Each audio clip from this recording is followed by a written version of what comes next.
welcome to the WWE Backlash 2025 post show with the Holy Shhh Podcast. It's your boy AB from DET. My name is Chuck Jordan. We in the building, man. Post show. Hey, your mic might be a little high. I heard a little static in there, brother. But yeah, this was How dope. about that better? Still a little bit, but it's not that bad. Yeah. Anyway, WWE Backlash in the book. No big surprises. I think most of the predictions that we all had came to fruition. It was a solid show.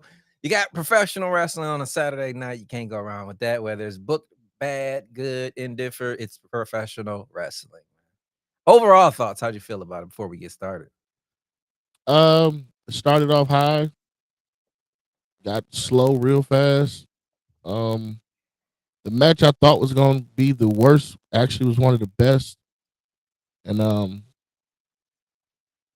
he really is killing wrestling because I was kind of with a snooze fest for the end. Let's get into the beginning. Fatal 4-way. Jacob Fatu gets the help of Solo Sikoa and his new henchman, Jeff Cobb. Thought he was retired, but nah. He's here. And he seems to be on the side of the bloodline and fighting with Solo Sikoa. If Solo's building a new bloodline without Jacob, sign me up with the first member. And do not forget that you still got Bronson Reed out there just waiting to get healed up. You tag Bronson Reed up with Jeff Cobb and Solo Sikoa. We got something cooking there. But Solo Sikoa gets the win. Your thoughts on this, brother? This was probably the most exciting match of the whole night. I really like how they keep telling the story between Damian and Drew. As much as they said Drew hasn't had a championship in 14 months, and every single time he gets close, somebody takes his opportunity from him. And tonight it just so happened to be Damian Priest. Definitely, man. I think. And then another thing I saw online, I don't know if you noticed this, but there's 3 Fatus with championships. Jay Uso, which is a Fatu, Jacob Fatu, and then of course Zilla. Man, you gonna throw his old indie ass in? Hey, he got 3 belts. Global International Champion, He got 3 75 belts. southbound, He got 3 belts. 24/7 European 365 champ. Oh, we can talk about Mercedes Moné walking around with like a collection. How dare you compare them? And only like 2 of them really matter. How dare you compare him to Mercedes? She's in the Hall of Fame. This kid's trying to get his first damn WWE match. What up, though, Shay? Shay in the comments saying, what up, though? Talking about this WWE Backlash, Shay was decent. Man, shout out Austin in the chat saying John Cena is the real last champion. It's looking like it, man. He called for some help, some backup. I need some competition. Let's see who answers the bell. Probably just be Cody, you know. Who else they got? Nobody. CM Punk. Oh, yeah, he might show up. Yeah, he might answer the call. I can see that happening too, definitely. We'll see. Next match, what was that? Becky, what was the second one? Becky versus Bird Girl. Becky versus Lyra, and as expected, Lyra gets the win. This was a solid professional wrestling match. This was a decent professional wrestling match. Horrible ending. The ending wasn't the best. I cannot just take wrestling. I come to WWE for my soap opera. I go to AEW when I want to see some wrestling. Here, I need some acting. And Lyra still's not doing it. She can do whatever she wants in the ring, but come on. I need something more in a character. But she does get the win. They're trying their best to get her over. But your thoughts on this, Chuck? I hate Lyra. I so hate Lyra, bro. And I probably would love her as a person, but her character in the ring. Getting a crack in it. Somebody just mentioned it. All right. I really dislike Lyra. I probably would love her as a person, but I hate her as a character.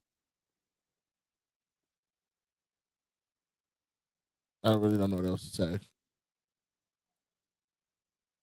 Hold on 1 second. I'm trying to fix your mic, man. I'm getting a lot of people talking about it. It's like a crack. Huh?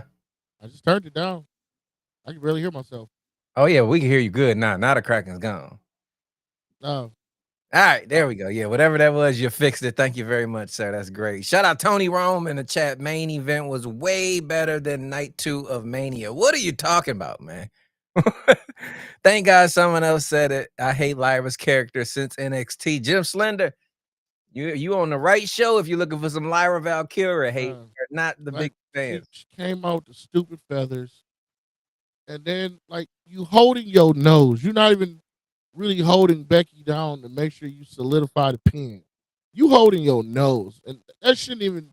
Becky should have kicked out. That was the stupidest ending ever. Next match.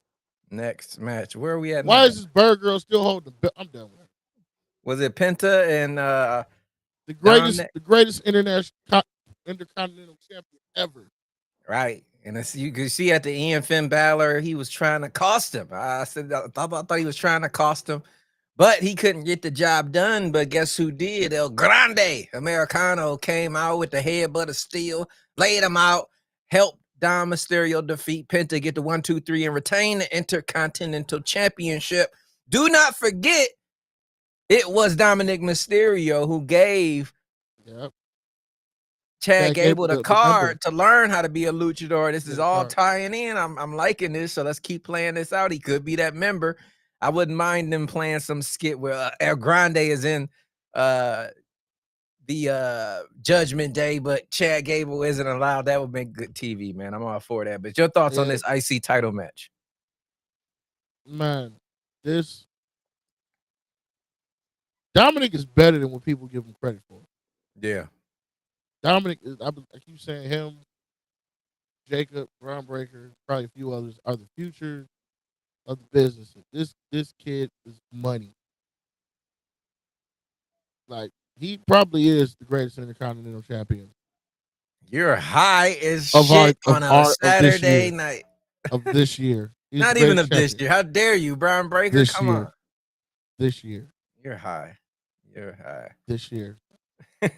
But yeah, solid match. Don't trust Finn Balor one bit further than I can throw. You know the calendar cuts off when WrestleMania. So it's WrestleMania to WrestleMania. So starting at WrestleMania, Dominic is the greatest champion this year. If that's how you sleep at night, sir, go right ahead. You know, hey, it is what it is. I mean, that's hey, you're not the only one who's delusional.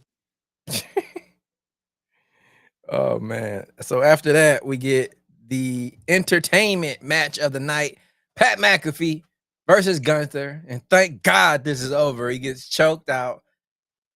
Done. Get your ass back in the booth. I mean, this is what it was, man. Just entertainment, WWE shenanigans. Your thoughts on this one, though? This was probably I was the most entertained. Michael Cole kept crying for his best buddy. Pat McAfee kept doing his super kicks and punt kicks. And Gunther just being diabolical and wouldn't end the match, even though Michael Cole just kept begging him. And then the one guy who can actually get in the ring and do some damage just kept telling Michael Cole, "You sit your ass down. You're not getting in there, yeah. You're not getting. You sit your ass down, yeah." I'm like, the one dude who could probably get in the ring and do some damage to Gunther is Wade Barrett's old ass. Wade Barrett, like, my name Bennett, and I'm not in it. This is great. I'm so happy it's over though, but it was more entertaining than what I thought it was going to be. I didn't like the ending though. I wish Gunther would have choked them both out, but he did that little bull crap. So he got respect for Pat. I don't get it, but whatever. We're moving on. Time to move on. You know, we talk about WWE and them not being able to create main superstars. The reason you guys can't create superstars, you cut them off at the legs when they're starting to get momentum. You gave Gunther one of the greatest intercontinental title reigns of all time. He killed it. Now, I won't sit up here and lie and say his world title reign was as good, but he was cooking. He should have beat Jay at WrestleMania. He should still be a dominant heavyweight championship force in the main roster picture. But instead, you got him fighting an ESPN analyst, disintegrating every piece of shred of credibility you built this man up to be a great world champion. This is just stupid to me. I understand what they're doing. It's entertainment. This is what WWE does. But at the same time, this is professional wrestling. We watch it. You want to build a star. Man, Gunther, I just felt like he should be tied into something with a goddamn professional wrestler, seeing as how he is one of the most dominant professional wrestlers on the planet. Don't make no sense. You didn't see Brock Lesnar coming out here just. Well, I guess you did. He fought a handicapped guy with one leg. I was gonna say he did, but But still, the difference was with Gunther. It's like you still got to make it look believable. Even when Brock Lesnar was like, all right, well, you might have to lose to this guy. That's why I even said, I was like, I thought Jay was going to win by some shenanigans or outside force, or Gunther should have just passed out by the chokehold. He should never have tapped. Right. Like, even if you were going to let Jay catch him with his own move, let him go out like Austin did. Yeah, this was ridiculous, man. Ridiculous. But it was entertaining. Like I say, sometimes you have to take a different lens when you're watching WWE, and that's what I did. I went in here, hey, this is just a funny gimmick match. Let's just judge it off of that. It is what it is. On to the next. Hopefully it's not Goldberg. I keep hearing these rumors with Gunther Goldberg. No, please stop. For the love of God. Main event time. Fast. This is a fast little card here. John Cena does what he does. Ruins professional wrestling. Defeats Randy Orton in his hometown. All exactly type how of shenanigans. All type of shit. Exactly. Refs getting knocked out. Who was that? Nick Aldis catching a fucking RKO. All of them catching the RKO. All type of stuff. Everybody caught an RKO. It was crazy, but in the end, John Cena with the title knocks him out. What did I say was going to happen? He said it, and he's still the champion. He is ruining professional wrestling. I said R-Truth was going to come out because they kept advertising him all week. Yep, and come out and fuck Randy out of a title. That'll happen too. Now, I'm confused now. Whoever the writers is, hey, look, this is this is probably like the 6th or 7th nut shop. I'm gonna need to like get away from this. I don't want to say nut job. Pause. What do you feel about? We gotta get away from these nut hits. That's what I'm talking about. We gotta get away from these. R-Truth, I get it. Though, I don't know if you saw the post interview. He got put through a table. What was the point of the whole build-up if you're just gonna give the climactic crossover away in a goddamn post show? That should have happened on Raw.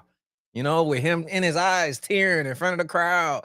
You know, and then he does it. They just gave it away. Did you see John Cena looked like he was getting emotional when the fans were saying thank you? Yeah. I was like, if he's gonna break down the crowd, turn the cameras off. Why y'all recording him walk out? Yeah. Like he's supposed to play the heel. Now people feel empathetic. Whatever.